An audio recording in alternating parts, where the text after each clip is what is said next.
Actually, I just wrote a scene the other day of like Fudd, one of the characters in the story, is talking about how she could go down a valley and she'll find somebody in every house at every level living in every possible world where there's somebody for some reason or for all the reasons like is living on some level where they just think everything is against them and they're in battles and all this time, and next door there's somebody who is just like cultivating this perfect harmony with all things, including that neighbor that is trying to separate themselves from them. Like every single walk of life is there.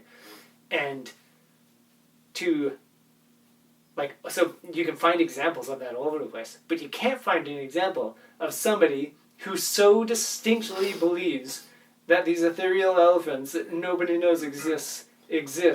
And if you did, you would think they're psychotic or something. Yeah, even well, though I was it might thinking, just be totally functional. yeah, I mean, there are people like that, and yeah, you will think they're psychotic or they're on some other level that is just kind of makes them not relatable or something.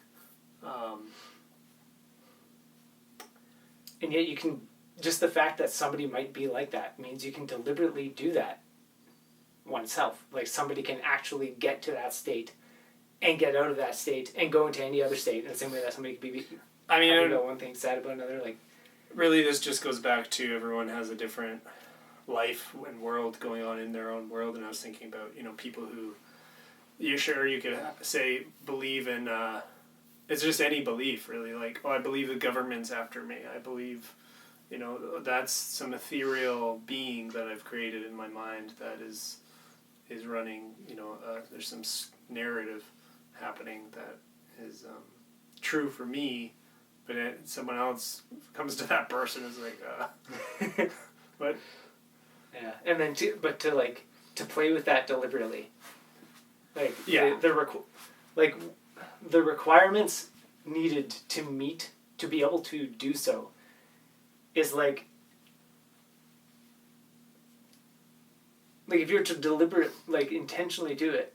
Deliberate means like to deliberate, like you're putting limitations on things, like to intentionally deliberately put up walls. It's like you're intentionally putting limits up around you, and to be able to intentionally do that and intentionally take them down and like change your limits around, like just change the structure of your actual mental landscape, requires so much freedom and awareness and balance with whatever's there. Because if you don't have balance with what's there, if it's like crocodile on a leash, attachment to that, you've got like shapes there, and you're not able to just remove all those shapes and be like, crocodile on a leash is no different than anything else on a leash, and then like rearrange the mind in whatever way.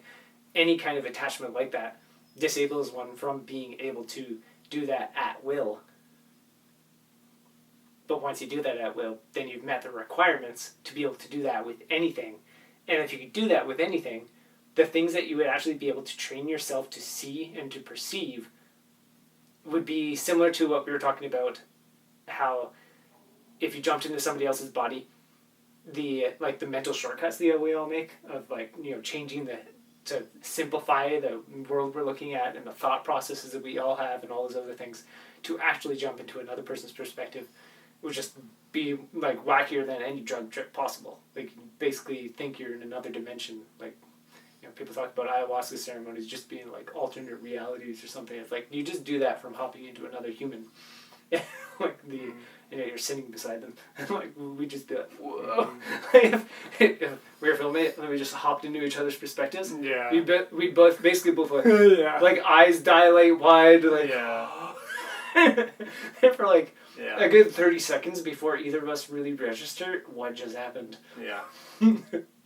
Like even when people have something like when you did the passing the first time, your actual the way you look changed, and like the way people look changes when they have any kind of like weird development or just like a strong shift. And if you to people, it's like when people have heart transplants and then suddenly they have a different accent and their face is arranged differently, and they're like, just doing like a half-hour Feldenkrais lesson, and you're just like playing with your tongue and like one side of your mouth or something, and then suddenly half your face looks different than the other half. It doesn't take much. Yeah. It's like an entire framework, like the embodiment of another thing. And to be able to go, and then the mind just opens up and poof. Yeah. Yeah, they definitely don't depict that well enough in any of the movies of switching bodies. Yeah, it's like, whoa, I'm about Friday the 13th. Well, Yeah. like, I look different in the mirror. And some people don't even notice until, like, something happens. Like, whoa. It's like, yeah, no, you're not going to think about, like, what your skin feels like. You're going to be like, my blood is flowing weird. Like, yeah.